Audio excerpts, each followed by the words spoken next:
Hello mga kabibig, welcome back sa ating bagong YouTube channel. Ito ang pinakamaingay ang YouTuber sa lahat ng YouTube. Ako si Kabibig, maglabag-labag na tao with evidence. So eto na kabibig.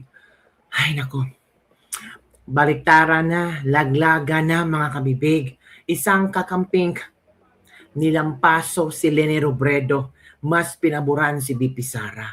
Maraming mga kakamping ngayon na kini-question ang di umano'y sanib-puwersa ni Leni Robredo at ni Marcos. Yung iba sabi, hindi kami papayag sa ganyan kasi parang kainsuka kami o parang yung mga sinasabi namin noon laban kay Marcos ay parang nabaliwala lang nang dahil lang sa sanib-puwersa ni Leni Robredo at ni BBM. Naku po.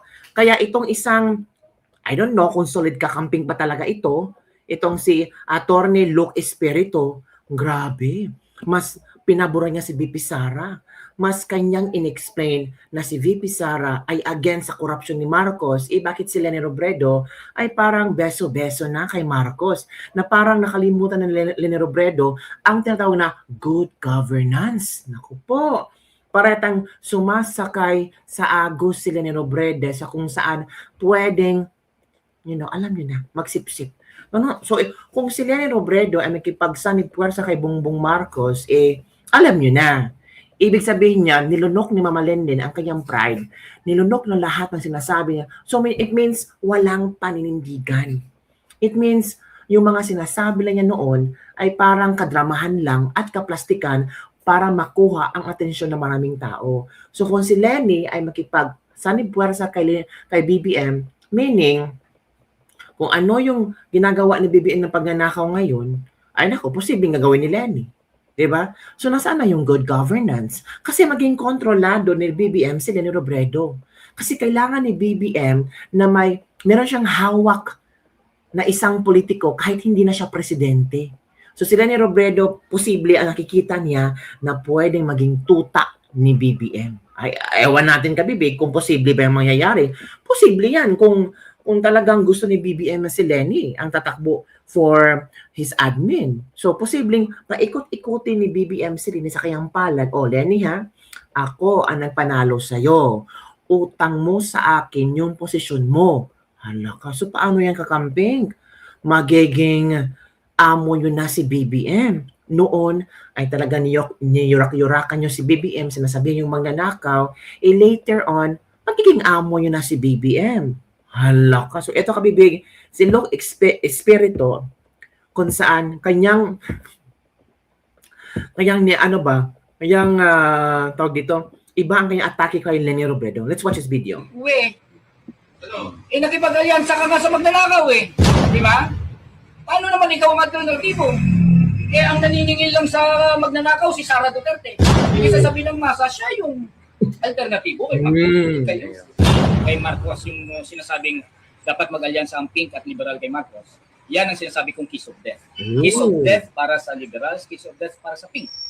Dahil sinking ship si Marcos. Sinking ship?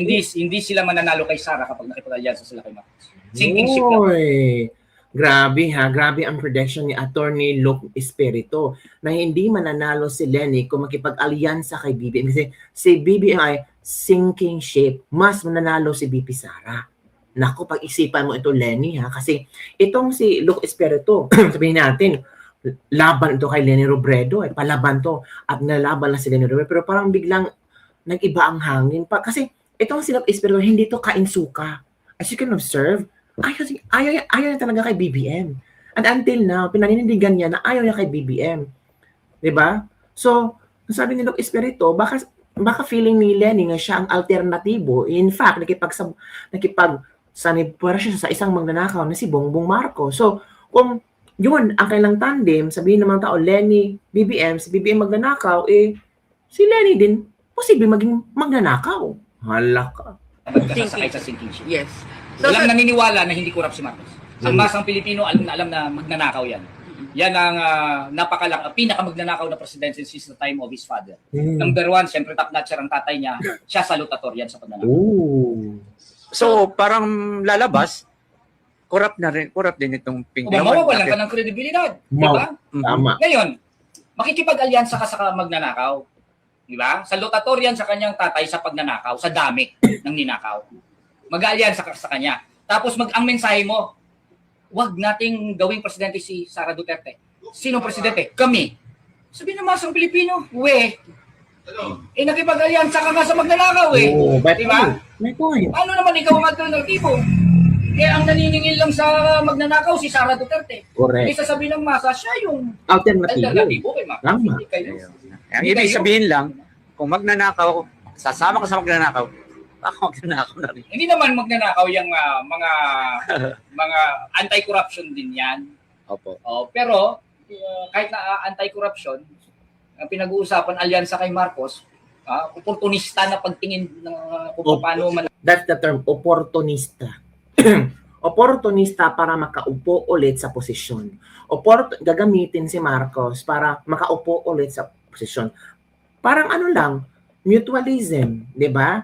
Mutualism kung saan si Marcos makabenepisyo, si Leni makabenepisyo. Si Leni maging presidente, si Leni ang protektor ni BBM. BBM, pinaupo si Leni ang presidente, si Leni ang protektor ni BBM. Mutualism ang tawag doon at oportunista. Hala, sakit naman yung word opportunista, kabibig. Wala tayong magagawa. O yun ang pananaw ng ibang tao. Yun ang pananaw ng ibang kakamping. Yun ang pananaw ng ibang nagmamasid ngayon. Lalo sa eleksyon. Yan mismo ang magpapalubog sa kanila. Pustahan tayo. Yun. So, last na lang po, ano ang mensahe natin sa EDSA generation? Never again. Okay, ang ibang katagang never again, ibig sabihin, ayaw na natin sa mga magnanakaw, sa mga diktador. Okay? Parati kong inuulit-ulit ito. Ang problema sa ibang mga pwersa, ang never again, ginawa nilang never against. Never against Bongbong Marcos. See?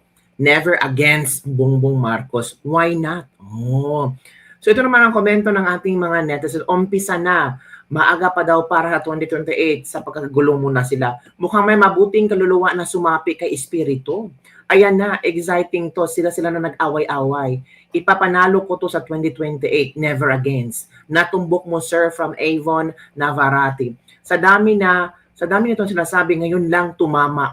Sabi ni Alfred Alapan. Ito pa, may tama ka din, no? Tama ka, sir. Go. Ayan na. Louder po. Never again talaga sa mga Marcos. Never again. Buti pa to. Ginagamit talaga utak niya. Ngayon lang tumama. Now you made sense. This time I agree with you. Wala itong maleta ba? Natanggap ba?